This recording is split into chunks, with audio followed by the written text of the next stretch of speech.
Today we will be talking about the second event of the sexual reproduction, that is the fertilization event. In the earlier classes we had discussed about the pre-fertilization events, that is gametogenesis and gamete transfer. So we have studied about how the gametes are formed, how the male gamete will be transferred up to the female gamete. Now once the male gamete has been transferred to the female gamete, the fusion of the gametes shall take place. So this process is actually called as the fertilization process, wherein the gametes will undergo the process of fusion. As I said, that process can also be called as syngamy. As a result of fusion, the cell which is formed will be called as the zygote. How the formation of zygote takes place? By fusion of the male and female gamete. How the zygote is going to develop will be the part of the post-fertilization events. Now, as I said, fusion or syngamy is going to involve both the gametes. One will be a male gamete and another one will be a female gamete. Both these gametes will fuse to form the zygote. But then there are certain exceptions. In certain organisms, it happens so that without the process of fertilization, the female gamete directly develops into the new organism. That process is called as parthenogenesis.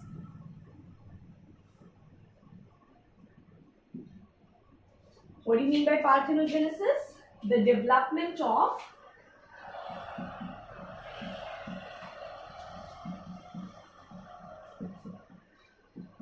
female gamete into new organism without fertilization. That process will be called as parthenogenesis. There are certain exceptions in nature where the male gamete is not required for development of the organism. Okay, example of organisms in which you can observe parthenogenesis are certain rotifers, honeybees. To be very specific, the most common method of reproduction in honeybees is parthenogenesis. There are some birds again in which you can observe parthenogenesis, and turkeys. Again, turkeys are also birds. Turkeys are a type of birds in which you can observe parthenogenesis. And then you can observe certain lizards in which you can see that the mode of reproduction is parthenogenesis. Okay, so this is just about an exception. Now when talking about fertilization, the process of fertilization can take place inside the body or it can take outside the body. The way in which it takes place internally and the way in which it takes place externally, there are certain criteria to be necessary for the process of fertilization to take place inside the body as well as to take places outside. So let us now study that what are the ways in which fertilization can take place internally as well as externally.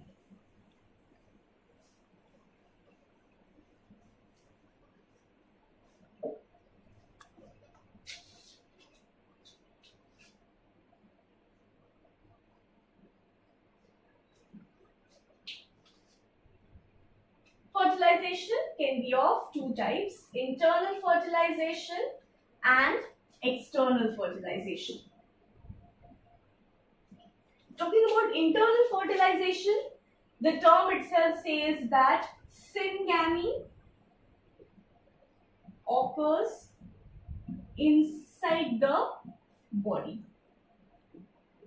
Now generally this body is a female body. You will find very rare exceptions, very rare exceptions wherein the body of the male is resulting in the syngamy process. External fertilization, syngamy occurs outside the body. Now when you talk about external fertilization, you will see that generally there should be synchronization between the release of the male and female gamete. When I say that the syngamy process is going to take place outside the body, the male gamete and the female gametes will be released in the environment. So there should be synchronization. The male and the female should release the gametes at the same time. Apart from that, there is one more thing. More number of male gametes are produced, because it is generally the male gametes which has to travel up to the female gametes. Why? Because the male gametes are generally motile. So when external fertilization is taking place, the medium generally in which the gametes will be released is water. Okay, so there should be synchronization between the release of the male and female gamete. There should be more number of male gametes formed, and the medium in which the gametes will be released is water. When you talk about internal fertilization, as I told you, the process of syngamy occurs inside the body of the female. The female gamete is generally egg, which is mostly produced one in number, whereas the male gamete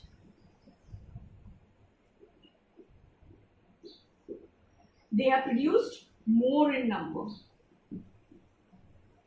Again, the female gamete will be large in size and it will be non-motile, whereas the male gamete will be small in size and motile. Again, here, one exception what you will see is that of the seed plants. We had discussed in the process of fertilization in seed plants, the process of pollination in seed plants, right? So in case of seed plants, the male gamete is actually non-motile. And what is that male gamete called as? Pollen. The pollen grain, it is the gametophyte which actually carries the male gamete. Through the process of pollination, it will be transferred up to the stigma. And then the process of fertilization will take place between the male and the female gamete. Now, when you consider external fertilization has one big disadvantage. The disadvantage is that since the fertilization is external, the eggs, or you can say the fertilized eggs, are prone to get attacked by the predators. The parents, they are not generally able to keep a watch of where the fertilization is taking place. So that may result in, the predators constantly keeping a watch, and once the fertilized eggs have been formed, the predators can directly consume it.